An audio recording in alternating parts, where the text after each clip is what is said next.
কোথায় আছেন বিসিবির সভাপতি পাপন? সরকার পতনের পর খোঁজ পাওয়া যাচ্ছিল না পাপনের। ৫ আগস্টের পরে তাকে কোথাও দেখা যায়নি। সকলের ধারণা তিনি রয়েছেন আত্মগোপনে, কারণ তিনি ছিলেন আওয়ামী লীগের রাজনীতির সঙ্গে যুক্ত। কিশোরগঞ্জ ৬ আসন থেকে সংসদ সদস্য নির্বাচিত হন তিনি। সাবেক প্রধানমন্ত্রী শেখ হাসিনা সরকারের সময়ে যুব ও ক্রীড়া মন্ত্রীর দায়িত্বে ছিলেন পাপন।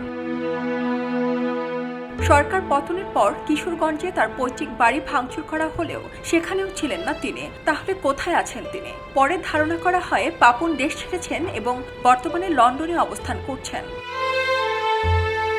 এরপর ক্রিকেট বোর্ডে তার সভাপতিত্ব নিয়ে উঠেছেন নানান প্রশ্ন।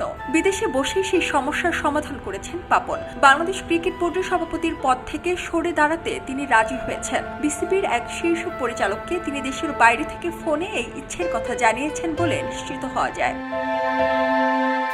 বিসিবির এক পরিচালক বলেন, বিসিবিতে সংস্কারের সুযোগ করে দিতে সভাপতির পদ থেকে পদত্যাগ করতে রাজি আছেন পাপন। তবে গঠনতন্ত্র অনুযায়ী তাকে লিখিতভাবে বোর্ডকে পদত্যাগের সিদ্ধান্ত জানাতে হবে, যেটি পরে পরিচালনা পর্ষদের সভায় অনুমোদন করতে হবে। কিন্তু বোর্ড সভা ডাকতে হবে বর্তমান সভাপতি পাপনকেই। তবে তিনি বর্তমানে রয়েছেন দেশের বাইরে। দেশের বাইরে অবস্থান করলেও তিনি চাইলে বিদেশ বসেই সভা ডাকতে পারেন। এ ব্যাপারে আশ্বস্ত করেছেন সেই কর্মকর্তা। প্রধান নির্বাহী কর্মকর্তার মাধ্যমে সভা ডেকে সেখানে সভাপতিত্ব করার দায়িত্ব পাপন তার অনুপস্থিতিতেই অন্য কোনো পরিচালকের ওপর ন্যস্ত করতে পারেন।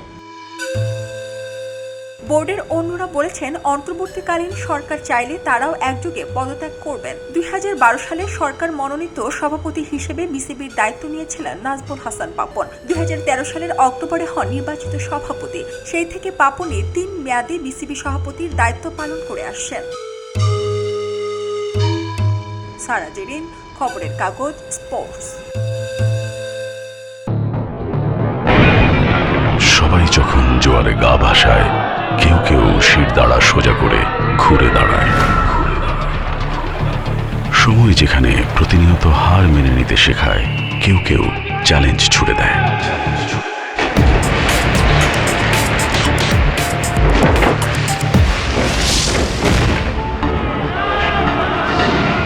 পক্ষপাতের ভিড়ে আজ থেকে কোনো পক্ষ নয়, খবর হবে নিরপেক্ষ।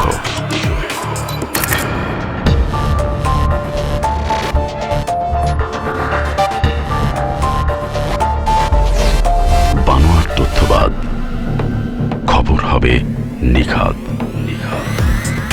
ভেঙে গুজবের শিক, খবর হবে নির্ভীক। এলো মুক্ত চিন্তার স্বাধীন দৈনিক খবরের কাগজ। এখন খবর হবে নিখাদ, নির্ভীক,